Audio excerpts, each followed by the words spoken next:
be a better day. A day for making new friends, standing ovations, hugging loved ones, and for all those other moments we took for granted. This better tomorrow is more than just a day away.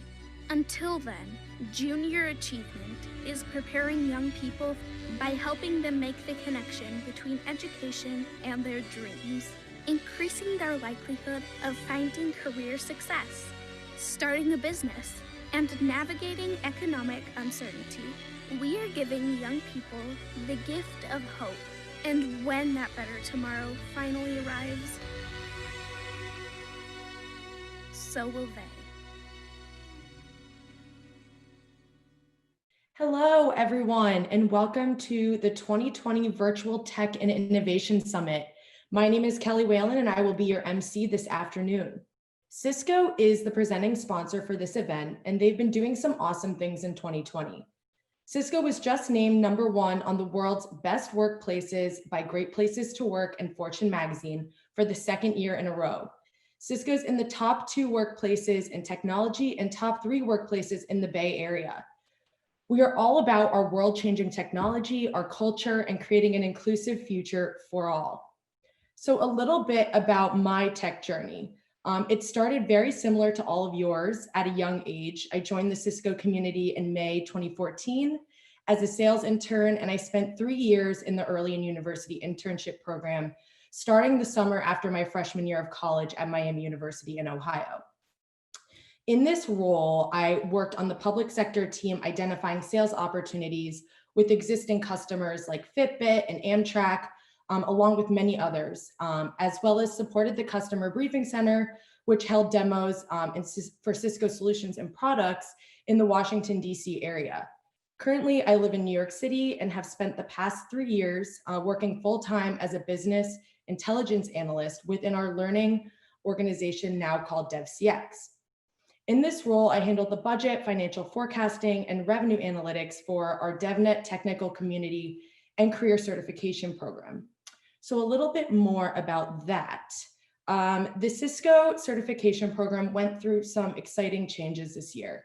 We test more than hundreds of thousands of candidates globally each year, making Cisco one of the largest IT certification programs in the world. So understanding the value of our certifications to our candidates is always at the forefront of our minds. Our legacy portfolio included the associate level Cisco certified CCNA, the professional level Cisco certified CCNP, the expert level Cisco certified CCIE, and the specialist level Cisco certified specialist. Cisco has been in the certification space since 1993, and for the past 27 years, we've been learning and listening to candidate feedback, leading us to today. In 2020, we expanded our legacy portfolio to address existing and emerging job roles in the software space. 99% of organizations use certifications to make hiring decisions and can often result in salary increases. As high school students interested in STEM, definitely keep Cisco's associate level CCNA certification based on networking, or Cisco's DevNet associate certification based on software automation and coding, depending on your interests, on your radar when pursuing entry-level tech positions coming out of college. Technology is so important to the way we live, work, and play, and you all are the future of technology. I want to thank Junior Achievement so much for inviting me to be a part of this amazing event. I'm so excited to be here. How often do we get the opportunity to empower the future and to be a part of something we know is going to make an impact? Today is the day, because today it's about tech and innovation. Welcome everyone, and thank you all so much for joining in virtually. Technology has come so far over the last decade. In 2010, we saw the rise of everyday technology, like social media, cloud computing, and artificial intelligence, iPads, smartwatches, fitness trackers, wireless headphones, electric cars, I could go on. In 2020, who would have thought we would be here today, truly connected? We connect for school, work, and we connect for amazing virtual events like this one. The technology trends we see today are AI, 5G, IoT, serverless computing, biometrics, AR and VR, blockchain, robotics. There's so much, and it's rapidly changing. I am so thrilled that you are here to learn and to be a part of this incredible event. I encourage you to absorb all you can over the next 2 days, and I hope this experience leaves a footprint that will motivate you to become the next generation of innovators and technologists. We have some really cool and awesome technology companies here with us today. Acuity Brands, LinkedIn, AT&T, YouTube, Google, and Roche. Acuity Brands will be hosting a working session for their Building OS platform, industry-leading IoT software that takes invisible resources like electricity and visualizes it, using real-time data to gain unparalleled insight into the realm of energy. LinkedIn is the world's largest professional network on the internet. It's an online platform for anyone who is looking to advance their career. Their workshop will discuss the elements to create a great LinkedIn profile and how to expand your network and connections. AT&T is all about meeting our connectivity needs. We are changing, and AT&T is working to bring the amazing capabilities of 5G across the nation. 5G stands for fifth generation cellular wireless, and they'll also be talking drones and FirstNet. YouTube, with over 1 billion views each day and over 300 hours of videos uploaded every minute, YouTube aims to work together to give everyone the power to share their story, explore what they love, and connect to one another in the process. They will be hosting a session discussing the different careers in technology. Google's mission is to organize the world's information and make it universally accessible and useful. Learn how artificial intelligence is helping them do that in exciting new ways, solving problems for their users, their customers, and the world. And lastly, Roche is a multinational healthcare company that operates worldwide under 2 divisions, 1 pharmaceuticals and 2 diagnostics. Their workshop will be focusing on DNA. You're all probably thinking, which one should I attend? They're all so good. And you're right about that. When you registered, you picked one and you may get your first choice, but the other 2 have been assigned. So be sure to check your registration confirmation email and follow the instructions on how to get to the workshops. When you're done with the workshops, please come back here for an exciting close. We have fun games and prizes and the opportunity to hear Christina Mitine, data analyst of global product marketing at Oracle. She's got a great story to share about her career and how she landed her dream job. If you have any issues transitioning to the workshops, please use the help desk link provided in your registration confirmation. We have JA staff standing by to make sure you get where you need to go. We have a very cool guy here today. His name is Javaid, and he works for the San Francisco 49ers.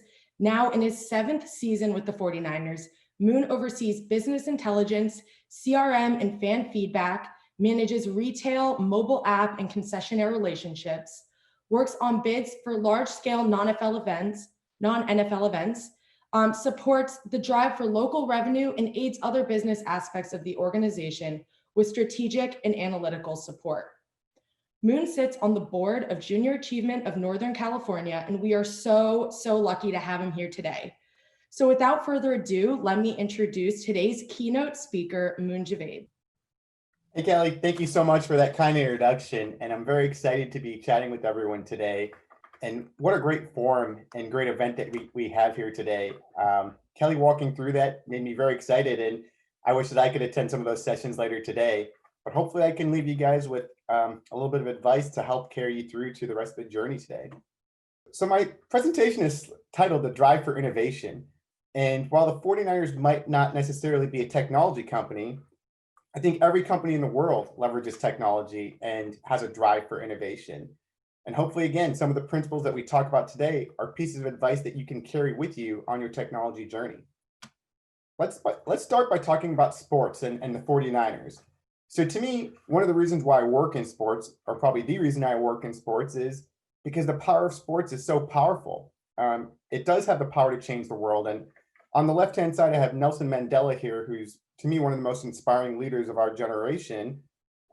He talked about sport and how sport really brought together South Africa after it went through this very, very dramatic change with apartheid ending. And so he really talked about how sports was what unified all those people together. You know, if I carry that to my own personal example on the right-hand side, and I apologize, I did grow up in Cleveland, but so I am a Cleveland Cavs fan. So this is a picture that I took in the parade that happened after 2016, after Cleveland had won. I think the importance of this, though, is really seeing how joyful all these people are. And I've lived in Cleveland for 20 years, and never did I see the city so excited and so lit up as I did on this one day. The joy that was in the city was palpable. You could touch the energy and the love that was going about. And that for me was a really big light bulb moment in saying, hey, working in sports, it is really powerful, and you can really affect people and bring people together with sports. So that's one of the main reasons why I work in sports today. And so I'll give you a little bit of background on the 49ers themselves. And so what you might already know about the 49ers is that we are 5-time Super Bowl champions, or that we play in the NFL, or that we have some pretty famous alumni like Joe Montana and Jerry Rice, or Bill Walsh, who's one of the most famous coaches in NFL history here. Last but not least, Sourdough Sam, our mascot. But what you might not know about the 49ers is that we have an award-winning STEAM program where we bus in 65,000 students a year and give them a full day of curriculum. We've also acquired local high school sports shows. We've opened up gyms.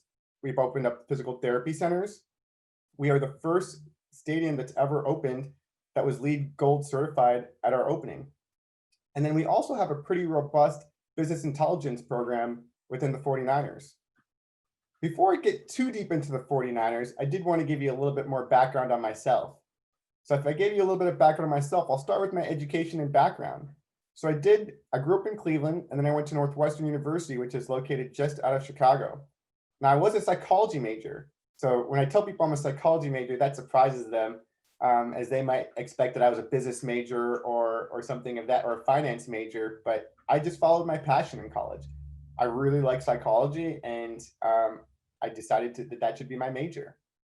From there, I worked in strategy consulting, where I'd advise companies, large businesses with problems. They might come to me and say, come to LEK and say, hey, we're not making as much revenue, or our sales aren't as high as it was last year. Can you help us out? Or, hey, we want to expand our strategy, from the United States and move into the UK. Can you advise us on some strategy there? So I started off my career working in strategy consulting, and then ultimately I ended up in sports. But how did I get there? And for me, the actual key moment was reading the book Moneyball. And so Moneyball was famously made into a movie with Brad Pitt as the lead a couple of years after the book came out. But when I read the book, that was a light bulb moment for me. And what I realized was that sports is actually a business. And so prior to reading that book, I just thought about sports as something that I watched on TV and enjoyed thoroughly. I didn't think that it was an actual business that would have people like myself working in it that are helping determine the strategy or the ticket prices or the types of partnerships that we might have. So once I realized that I could work in sports, I really became dead set on joining sports and did everything I could to really make it in the sports industry. The other two major influences I articulate here are LeBron, again, being from Cleveland, and it's his attitude of everything is earned. And so I think you'll find that that'll be something I'll want to hit on a number of times today, and definitely at the end is, it's very much about hard work and dedication. And LeBron is one of the greatest athletes in the world, but he's also one of the hardest workers. So he invests millions of dollars every year into his fitness regime so that he can make sure that he's always operating at peak capacity. And then we have Steve Prefontaine up here. And I grew up as a runner in high school. So I ran the mile and 2 mile when I was in high school. And Prefontaine is one of the greatest American runners of all time. And so his famous quote was, to give anything less than your best is to sacrifice the gift. And so now some of you might be thinking, yes, Prefontaine was exceptionally gifted. He was an Olympic athlete. And so he obviously should work very hard. But we all have gifts. Every single one of us have gifts. And so whether it's in marketing, whether it's in technology, whether it's in sales, it's really on us to make sure that we don't sacrifice these gifts. And last but not least for me is my family. Family is super important to me. And it's something that I definitely, sorry about that. I don't know if you could see that pop up. Family is very important to me, and something that I do always consider. So now let's talk about the 49ers. And as Kelly articulated a little earlier, these are really the priorities of my department. So when I think about the business strategy department that sits within the 49ers, we're really in charge of 4 things. One is to build a brand. So that's launching new business initiatives like the local high school sports show or the gyms or the physical therapy centers that I talked about. Delivering fan experience, which I'll talk a little bit more about, but that's making sure that when you come to a game that you're going to have the best experience possible. What we call making money efficiently, which is really our business intelligence arm. And so that will be things that will help us to identify the best leads for ticket sales, to help also to develop retention models. So retention to retain our customers, so that if you're a season ticket holder this year, you'll come back to us next year. And we want to identify anyone that might be thinking about leaving us so that we can give them a call so that they do stay with us. And then last but not least, working with our partners. So what I mean by that is our concessionaire and our retail partners. So our food and beverage provider and our merchandise provider. So when you get jerseys, hats, or hot dogs, or sodas at games, they're really run through these third parties that we help manage as well. But I do want to focus on fan feedback just real quick and give you guys a little bit of a short story and then jump into the end. So when I first started with the 49ers, now this is back in 2013, we were doing surveys. And so our surveys that we were doing at that time, we were receiving about 500 responses a year. And we would just get one report that would be a couple pages long, and it would say, hey, either the fans are happy or they're not that happy. And to me, that wasn't enough information. And so what we did was we developed our own survey when we came in, and we moved from getting a couple pages to 70 pages that would be available to us 3 days after a game. And this was very important to us to help improve the customer experience, but it was also very timely in that it was really, sorry about that. It was really timely in that it was making sure that we could give the best information to our stakeholders so that they could make changes. So I'll stick with this middle one as an example. And as you can see, there's lots of green and red on this chart. For these charts, red is not very good and green is very good. So this is a chart of our speaker volumes at our games. So instead of talking to our speaker coordinator that controls our volume and saying, hey, our fans weren't very happy with the volume, I can now give them very specific feedback on which speakers were not working in what sections. And that really allowed us to make our customer experience a little bit better for our fans. However, we only had 10 games a year. So if we have 10 games a year, we really wanted to make sure that we didn't miss out on one game. So we really wanted to push towards real-time feedback. So we introduced Happy or Not. And so you might have seen some of these terminals at airports or at an IKEA, but they really simply just ask one question, and you can hit one of these 4 buttons. So one of the greens or one of the reds, and it'll tell us how you're feeling. And as soon as you hit that button, we'll get a report that'll tell us, overall how people are feeling at different areas of our building. And we have 100 of these terminals located throughout our stadium. So by virtue of looking at the surveys and by looking at these Happy or Not terminals, we're able to make some improvements. So it's not only about collecting the data and then analyzing the data, it's about making the recommendations and then making changes. So over the first 5 years, if you remember the year before we opened Levi Stadium, we were getting 500 survey responses a year. And in the 5 years that we opened Levi Stadium, we received just about 400,000 responses to our surveys. And we were able to make 200 enhancements to our fan experience. And so things like making a season ticket member credential so that our fans could wear a lanyard around because it was very important to them to show their pride, or to have a virtual assistant that could answer people's questions if they couldn't find somebody around. We offered better game day giveaways because our fans told us that they really wanted to receive a giveaway as soon as they entered into the stadium.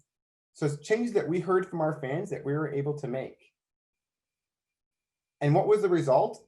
Our fans ended up becoming happier. So this will show you a chart of our fan satisfaction when our team loses. And this will show you a fan satisfaction as our team wins. The first thing you can see is that our fans are a little bit unhappier when we lose than when we win. But the next thing you'll notice is these lines are going up. So as we've started to put in surveys and we've started to implement this feedback, our fans are actually getting happier. So that helps to reinforce us that we're doing the right things. So as a result of doing that, we actually garnered national headlines. And so we were featured in the New Yorker, and that made, our business strategy team and our 49ers organization very happy.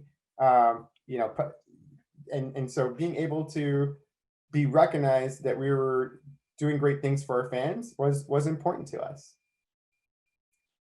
So I hope you enjoyed that little case study on how we leverage some of our data and technology within Levi Stadium to help improve the fan experience.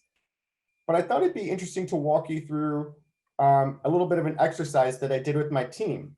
And so a couple of weeks ago, by chance, I did a leadership offsite with my business strategy team of 15 individuals.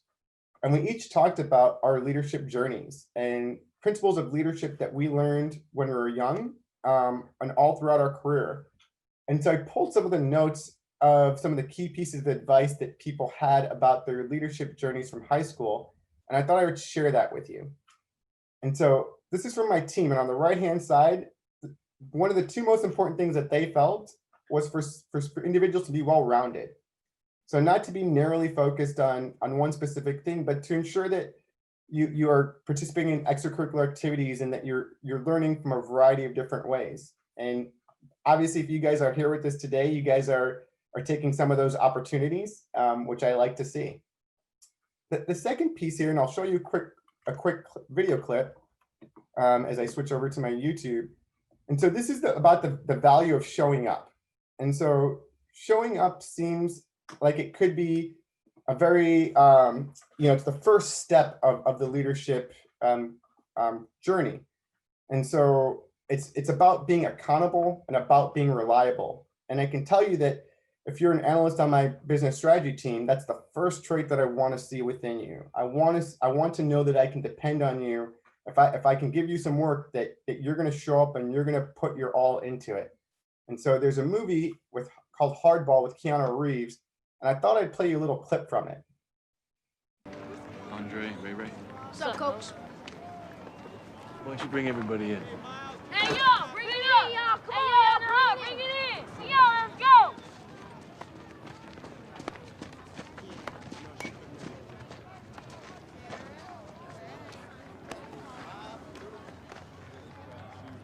I want you guys to take a good look at yourselves today. Feel proud. We made it here. We're here. What I've learned from you is that really one of the most important things in life is showing up. I'm blown away by your ability to show up through everything that's gone on. The league never wanted you to play this game, but you showed up. So in case you want to watch the movie, I won't spoil the rest of that scene because it is a very good scene. But in this scene, Keanu Reeves is really imparting to his team that he's coaching about the importance of showing up. And to me, I think that's a very incredibly valuable lesson. And you guys all showed up today, and I'm very proud of you for doing that. And let's carry that forward to the next step of it, which is where I started. With hard work and dedication, anything is possible. So I talked about LeBron earlier. On the left-hand side here is Floyd Mayweather. He is the only undefeated boxer of all time, 50-0. And as he trains, when he boxes, he has a chant. And his chant as he runs is hard work and dedication. And he does that as he's running at 1 o'clock in the morning, 2 o'clock in the morning, 3 o'clock in the morning, all hours of the day. He's obsessed with his workout regimen and making sure that he will not lose as a result of not being prepared or not working hard enough. On the right-hand side, you have Roger Federer, who's one of the greatest tennis players of all time. Again, a theme here is we're looking at some of the greatest athletes of all time. It's not about their talent. None of them have talked about their talent and that being what separates them or that they were born differently. What they all talk about is the hard work, the preparation, and what they put into their craft that makes them be great. Kobe Bryant was much the same way for having his Mamba mentality. And so I have another short clip for you on the Mamba mentality, which really drives at the essence about hard work, dedication, and really looking at every day as an opportunity to be better. Kobe Bryant! There it is! That is as good as it gets right there. One of the NBA's all-time greats. And the Black Mamba strikes again. Mamba mentality it's a way of life. It's not an attitude per se, but it's a way to live. Which is just trying to get better every single day. It's not something where you live with like a bravado or anything like that. It's just the simplest form of just trying to get better at whatever it is that you're doing. Yes! He's on fire! The Mamba! The players like Kyrie Irving, players like Giannis, I mean, these are guys that are really working to strive to do that. Oh, wow! Kyrie, the killer! Antetokounmpo. Oh! The league is in good hands. And you see the improvements in their game from it. And that's all my mentality is. It's just trying to get better every single day. Kobe Bryant, one of the greatest players to play the game. So if I took my virtual background off, you'd see a picture of Kobe Bryant that actually is sitting right behind me. And I find him to be very inspiring. And I definitely try and carry forward that Mamba mentality every single day and just try and be better at what I'm doing every day. And so I'll end with one last key question for you guys. And so if we take a little bit of the advice from my team and you guys showed up, and again, that's the first step, and that's super important. And then if we talk about making sure that we're trying to be better every day, I'd leave you with one last question, which is, why are you here and not somewhere else? This is a question I ask myself every day. And it helps to remind me of why I'm in a certain place or why I'm talking to you guys. It's to achieve a purpose. And so hopefully today I'm helping to inspire you guys to further your technology journey. As you're working in each one of these sessions, ask yourself that question. What are you trying to learn? What are you trying to get out of this? You could be at home hanging out, putting some presents under the Christmas tree, or getting ready for the holidays, but you're here, you're trying to learn. And so why are you here? What are you trying to get out of this experience today? And hopefully you'll carry that question with you as you go through these exercises. And with that, I'm sure you're going to have a great day. Thank you so much, Moon. That was a great keynote. So with that, it's time to move into the workshops. Like I said earlier, please be sure to check your registration confirmation email. And that would have come from a janorcal.org email address. And we can put that in the chat window as well if you have trouble finding that email. And follow the instructions there to get to your workshops. If you run into any issues connecting, please go to the help desk, and JA staff is standing by to make sure you get where you need to go. When the workshops are complete, come back here for a fantastic close by Christina and Mitine of Oracle.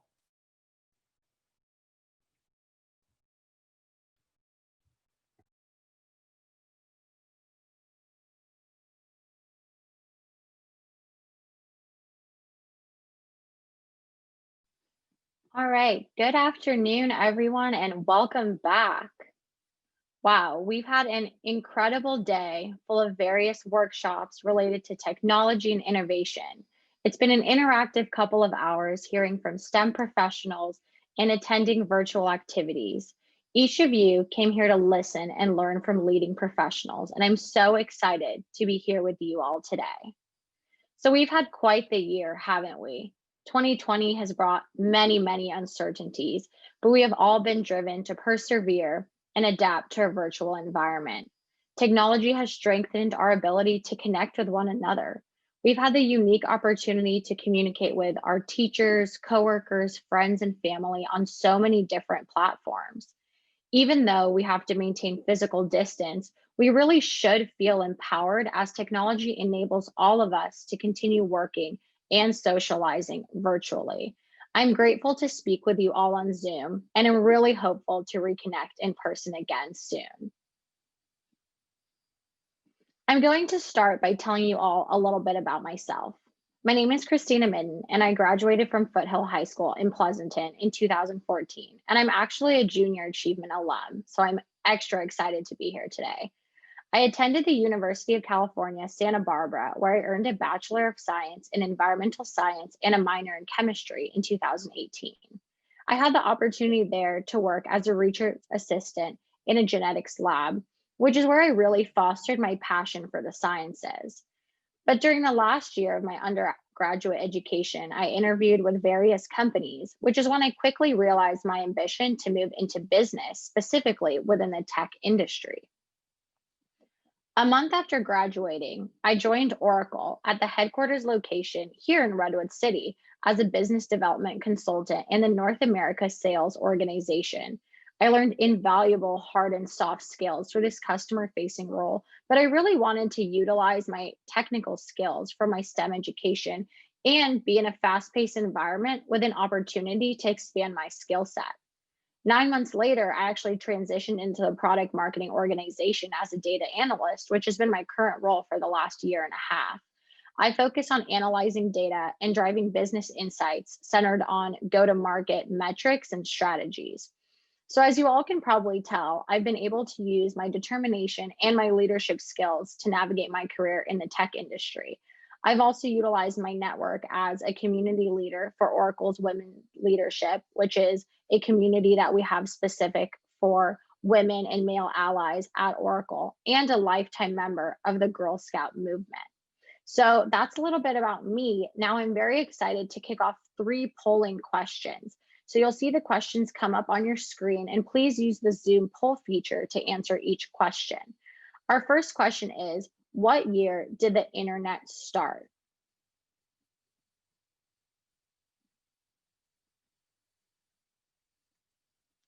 So just take a few moments, submit your answers.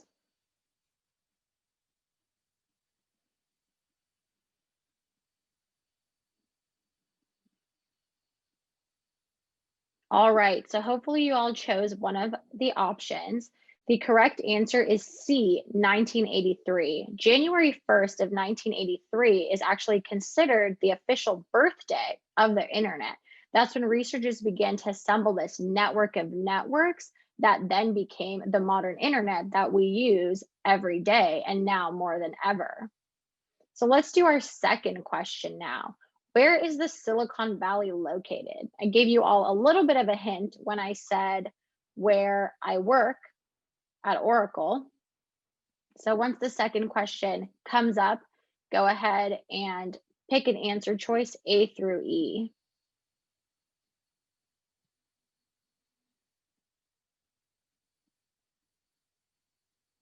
All right, so hopefully you all look through the different options, recognize some city names where you visited or live.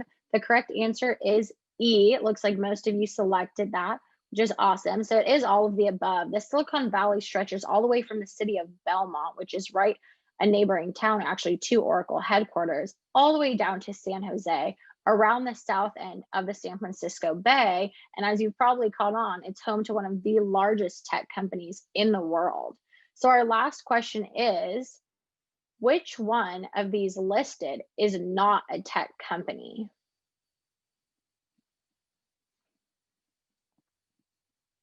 All right, so hopefully everybody knows the answer because you are hearing from me at Oracle, and I've mentioned that we are a tech company and we've had Cisco and Google here. So the answer is B, Starbucks.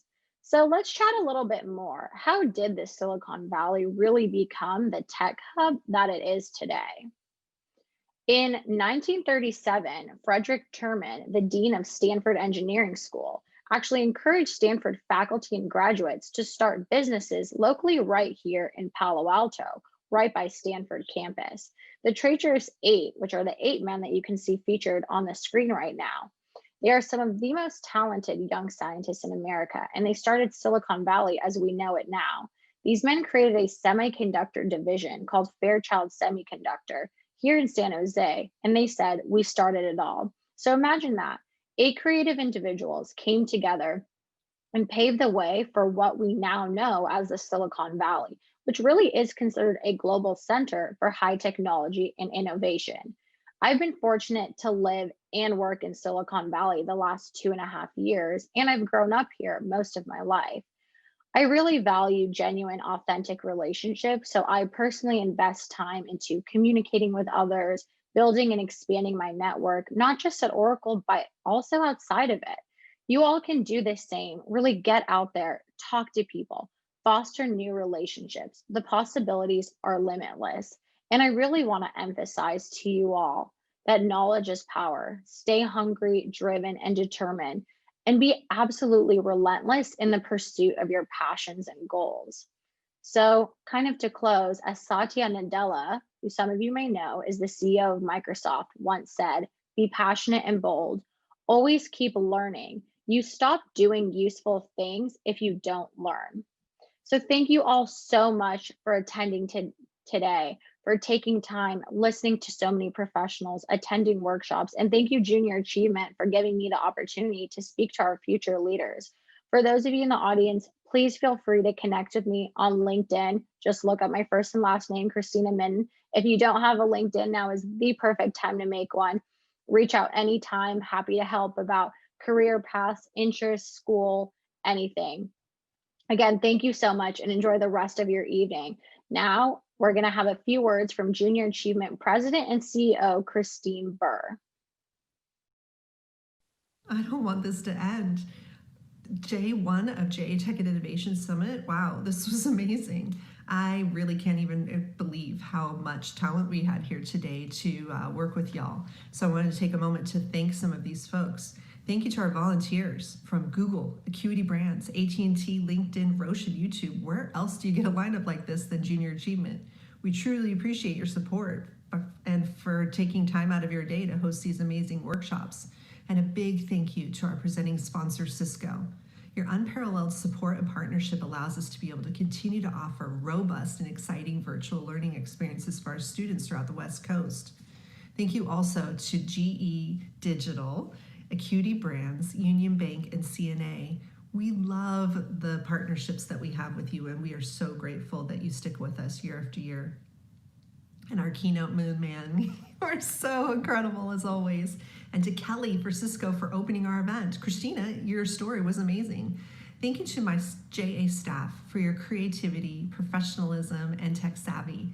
I know this event required so many moving parts, and you pulled it off so gracefully. Thank you for setting a high standard for JA.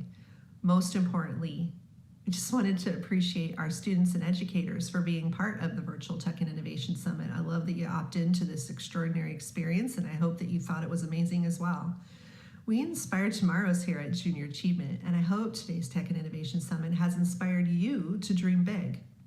Junior Achievement has so many resources, so do check out our website at www.janorcal.org to get involved. There are so many virtual learning experiences coming up over the next few months, so do check out our website and get registered. You don't want to miss out on a single one of our free virtual learning experiences. And don't forget to complete the survey for a chance to win a pair of Apple AirPods. Your feedback is important to us, so do take the survey. And thank you again for attending. Keep us as close as you can as you travel down your road to future economic success.